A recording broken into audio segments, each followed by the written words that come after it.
አሰላሙ አለይኩም ወራህመቱላሂ ወበረካቱ። ውዴቱ ቤተሰቦች እንዴት ናችሁ? ደህና ናችሁ? እኔ ያለሁ አልሐምዱሊላህ ደህና ነኝ። ውዶች ሰብስክራይብ አድርጉኝ፣ ላይክም ሸርም አድርጉልኝ።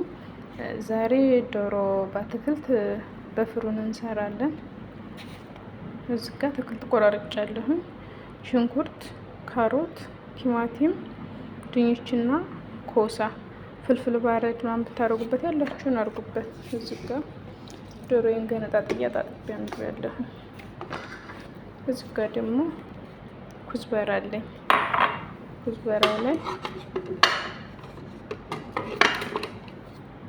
ነጭ ሽንኩርት፣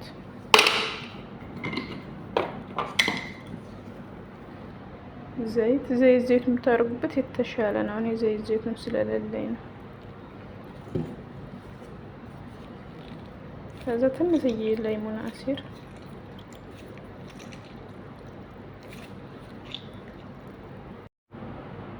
እዚህ ጋር ደግሞ ቅመማ ቅመሙን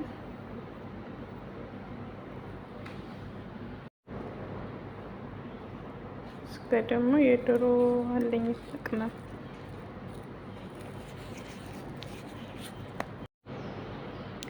እዚህ ጋር ደግሞ ቲማቲም ሳልሳ፣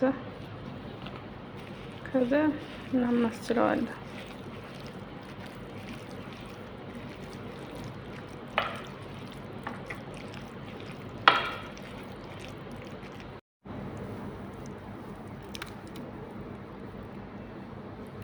ዶሮአችንን እንጨምረዋለን።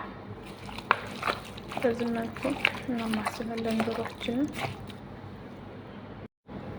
አትክልታችንን እንጨምራለን። በዚህ መልኩ አቀላቀልነዋል። ከዛ ስኒያ ላይ እናደርገዋለን።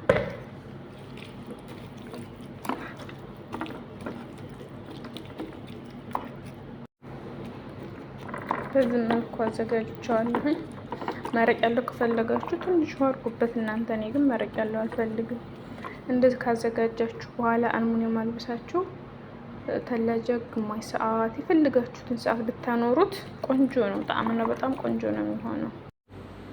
ከዛ ወዶቼ ፉሩን ጨመርኩት። እኔ የታችኛውን መጀመሪያ የለኮስኩት። ከዛ ከ30 ደቂቃ በኋላ ደግሞ የላኛውን ከፍተዋለሁ። እሺ ውዶቼ ዶሮ በዚህ መልኩ በስሏል። ድንቹም ዶሮውም እኩል በስሏል። ሲጨምር ውሃ ምንም አይነት አላደረኩበትም፣ ግን ራሱ ዶሮውም አትክልቱ ምናምን ውሃ ይወጣዋል። ውሃ አለው።